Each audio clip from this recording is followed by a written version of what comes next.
Hey y'all, welcome back to my channel. Today I want to show you all two different techniques that I love to use when I draw and I doodle.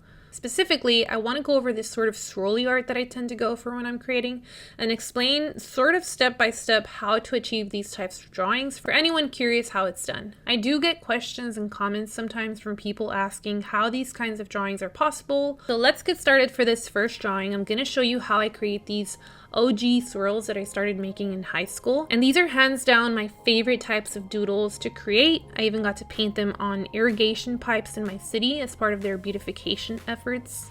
I thought that was really cool. I still think it's really cool that my little drawings are now on official city property and thousands of people pass by and see them every day. Super cool. Anyway, so to begin, I'm going to use this illustration paper, which feels like cardstock sort of. It's a little heavier than that and much thicker than just regular printer paper.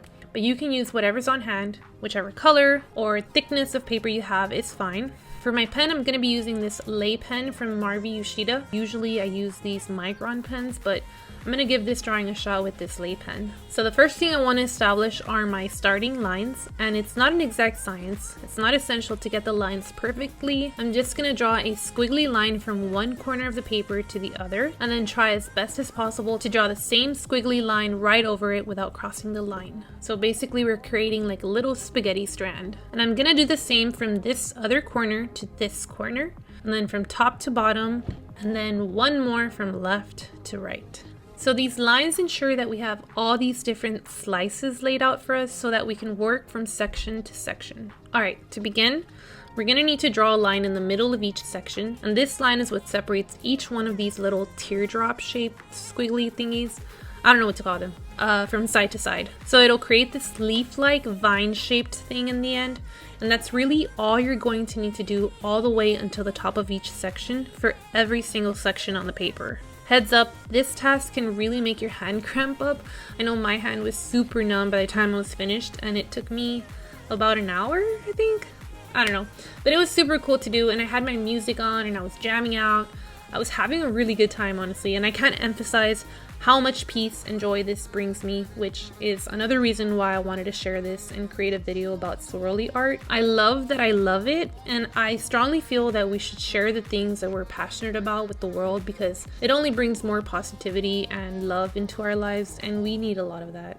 Moving on, so once you have all the outer sections filled in, these little tiny ones that got trapped in the middle also need little vine shapes, and you can fill those in. And here it is your very own swirly art drawing. It looks so cool. Something I like to do when I'm done with these is grab one of these blender brushes. I'm using this Tombow one, and what I do is I go down the middle of each vine and blend it out so that it creates this like shadow effect, kind of like the vines have depth to them. It ends up looking way cooler in my opinion, but I don't know. What do you all think? By the way, if you've watched this far, thank you so much. Please comment a drawing emoji or whatever this emoji is so that I know who's watching, and if you could like this video, it would really mean so much to me, and it would help me and my channel grow so that I can continue to share my art and my love for art with you all and with the world. Alright, so the next drawing style I want to show you all is this line art style that is so easy to do and can look really cool when you do it in the following way. For this one, I'm going to be using the micron pens. This one is in 0.8 point, so it's a little bit on the thicker side. So same as before, I'm going to section out the page. And once again, you don't need perfect lines. In fact, with this style of drawing, the more imperfect your lines are, sometimes makes it look better, if that makes sense. You'll see. So with this one, we're going to start each section by following the lines we created and just going with the flow. Literally, that's all we're going to be doing for every section. So what you want to do is layer each line with the same line, trying to have as little distance between them as possible, and not really worrying if you don't get the exact same line or line shape, or if you go over the line.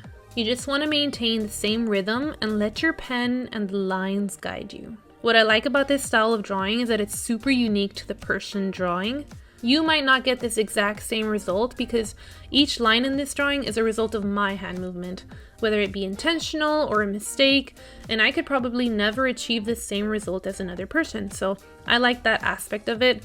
But yeah, so I'm gonna be doing the same with each section until I reach the very last one.